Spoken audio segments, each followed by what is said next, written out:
EPF கணக்கு இருப்பை சமூக ஊடகங்களில் பகிர வேண்டாம். பொதுமக்களுக்கு ஊழியர் சேமநிதி வாரியம் அறிவுறுத்து. வாகனங்களின் 153 போலி கண்ணாடிகள் பறிமுதல். கொலை குற்றச்சாட்டை மூத்த போலீஸ் அதிகாரி மறுத்தார். 30 நாட்களுக்கு வழக்கு விசாரணை. பெல்டிமோ பாலத்தை வெடிவைத்து தகர்த்தது அமெரிக்கா. ஃபூஜி மலையில் ஏற வேண்டுமா? இணையம் வாயிலாக பதிவு நடவடிக்கையை அறிமுகப்படுத்தியுள்ளது ஜப்பான்.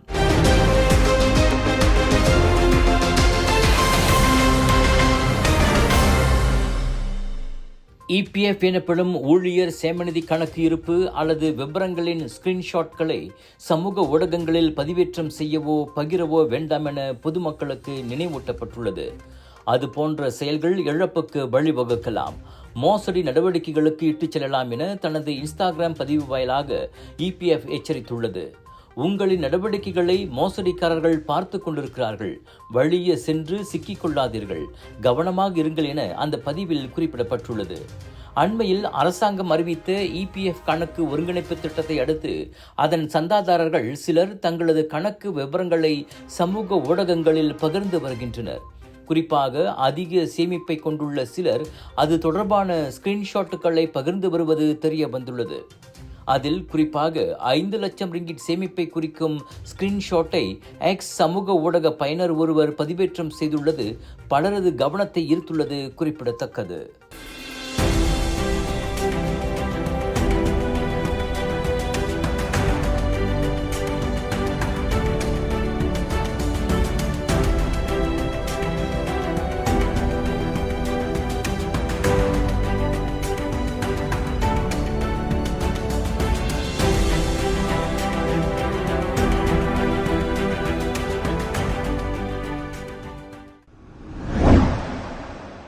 பட்டாலிங் ஜயா மற்றும் கப்போங்கில் இம்மாதம் 9ஆம் தேதி 4 இடங்களில் உள்நாட்டு வாணிகம் மற்றும் வாழ்க்கை செலவின அமைச்சின் அதிகாரிகள் மேற்கொண்ட சோதனை நடவடிக்கையில் வாகனங்களில் 153 போலி கண்ணாடிகளை பறிமுதல் செய்தனர்.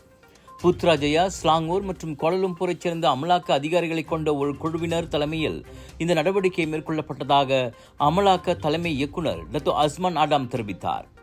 கிடைக்கப்பெற்ற புகார் மற்றும் தொடக்க கட்ட விசாரணையை தொடர்ந்து இந்த சோதனை நடவடிக்கை மேற்கொள்ளப்பட்டதாக அவர் கூறினார். போலி முத்திரைகள் கொண்ட வாகனங்களுக்கான 153 போலி கண்ணாடிகள், அதற்கான வர்த்தக ஆவணங்கள் ஆகியவை பறிமுதல் செய்யப்பட்டன. அந்த கண்ணாடிகளின் மொத்த மதிப்பு 1,40,200 ரிங்கிட் என அஸ்மான் ஆடாம் தெரிவித்தார். இந்த விவகாரம் தொடர்பில் உள்நாட்டைச் சேர்ந்த 20 மற்றும் 31 வயதுடைய 2 தனிப்பட்ட நபர்கள் விசாரணைக்கு உதவும் பொருட்டு கைது செய்யப்பட்டுள்ளனர். சுவாச பிரச்சனை, சளி, இருமலுக்கு உகந்த தீர்வு சைலஜா பேபி ஹெர்பல் கிரீம். துளசி, கரிஞ்சீரகம், கிராம்பு போன்ற மூலிகைகளால் கொண்டு தயாரிக்கப்பட்டுள்ள சைலஜா பேபி ஹெர்பல் கிரீம் உங்கள் குழந்தைக்கு சிறந்த தேர்வு.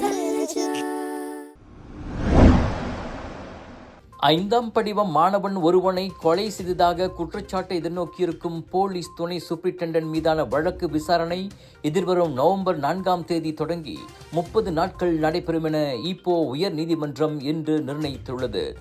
45 வயது முகமது நஸ்ரி அப்துல் ரசாக் என்பவருக்கு எதிரான வழக்கு விசாரணைக்கான தேதியை உயர் நீதிமன்ற நீதிபதி டத்தோ புபிந்தர் சிங் குர்சரன் சிங் நிர்ணயித்தார்.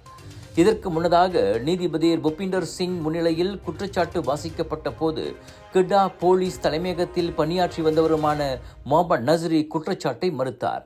கடந்த ஆண்டு டிசம்பர் 15ஆம் தேதி காலை மணி 11:45 முதல் நண்பகல் மணி 12:40 இடையே கிந்தா மாவட்டத்தில் ஜாத்தி தேசிய இடைநிலைப் பள்ளிக்கு முன் ஜலான் தாமான் ஜாத்தி ஒன்றில் முகமது ஜஹாரிஃப் எஃபண்டி முகமது ஜம்ரி என்ற மாணவருக்கு மரணம் விளைவித்ததன் தொடர்பில் முகமது நஸ்ரிக்கு எதிராக கொலை குற்றச்சாட்டு சுமத்தப்பட்டுள்ளது.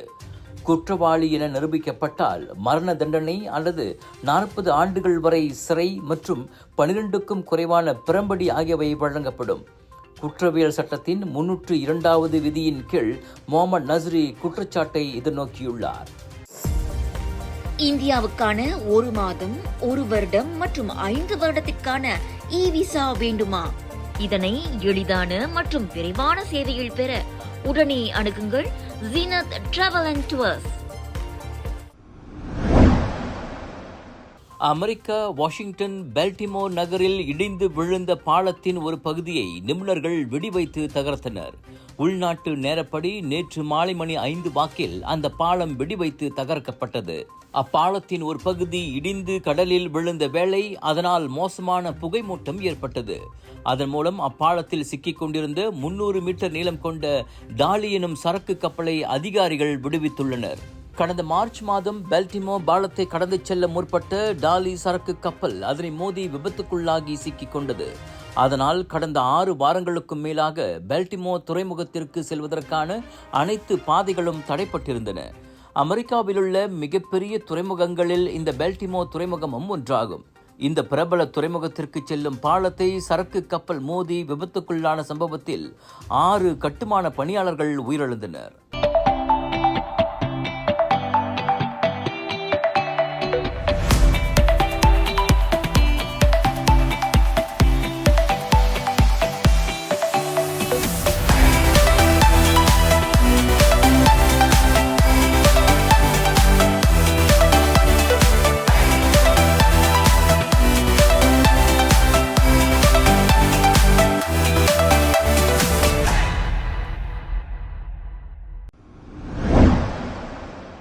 ஜப்பானில் மலையேறிகளிடையே அதிகம் பிரபலமான ஃபூஜி மலையில் ஏற இனி ஆன்லைனில் முன்பதிவு செய்யும் முறையை அந்நாட்டு அதிகாரிகள் அறிமுகப்படுத்தியுள்ளனர்.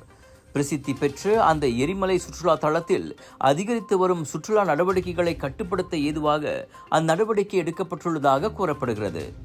ஜப்பானின் மிக உயரமான மலையாக ஃபூஜி மலை திகழ்கிறது. கோடை காலத்தில் நடைப்பயணத்தில் பங்கேற்க அங்கு சுற்றுப்பயணிகள் படையெடுப்பது வழக்கமாகும். அதனால் சுற்றுச்சூழல் பாதிப்படையாமல் இருக்கவும் சுற்றுப்பயணிகளின் பாதுகாப்பை உறுதி செய்யவும் ஜப்பானிய அரசாங்கம் அந்த ஆன்லைன் பதிவு முறையை அறிமுகப்படுத்தியுள்ளது. அதன் வாயிலாக நடைப்பயணத்திற்கு மிகவும் பிரபலமான யோஷிடா பாதையில் நெரிசலை குறைக்க அங்கு நாள் ஒன்றுக்கு 4000 சுற்றுப்பயணிகளுக்கு மட்டுமே அனுமதி வழங்கவும் அவர்களுக்கு தலா $13 கட்டணமாக விதிக்கவும் திட்டமிடப்பட்டுள்ளது. இவ்வாண்டு வரும் ஜூலை தொடங்கி செப்டம்பர் மாதம் வரையிலான மலையேறும் பருவத்திற்கான ஆன்லைன் பதிவு இம்மாதம் 20ஆம் தேதி திறக்கப்படும் என அறிவிக்கப்பட்டுள்ள வேளை ஆன்லைன் வாயிலாக பதிவு செய்ய முடியாதவர்கள் நாள்தோறும் 1000 இடங்களுக்கான டிக்கெட்டுகளை நேரடியாக வாங்கிக் கொள்ளவும் தளர்வு வழங்கப்பட்டுள்ளது.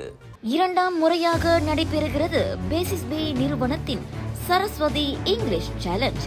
சரஸ்வதி ஆங்கில சவால் போட்டி மாணவர்களின் ஆங்கில மொழி திறனை வெளிக்கொணரும் இதன் இறுதிச் சுற்றை காண விருப்பமா?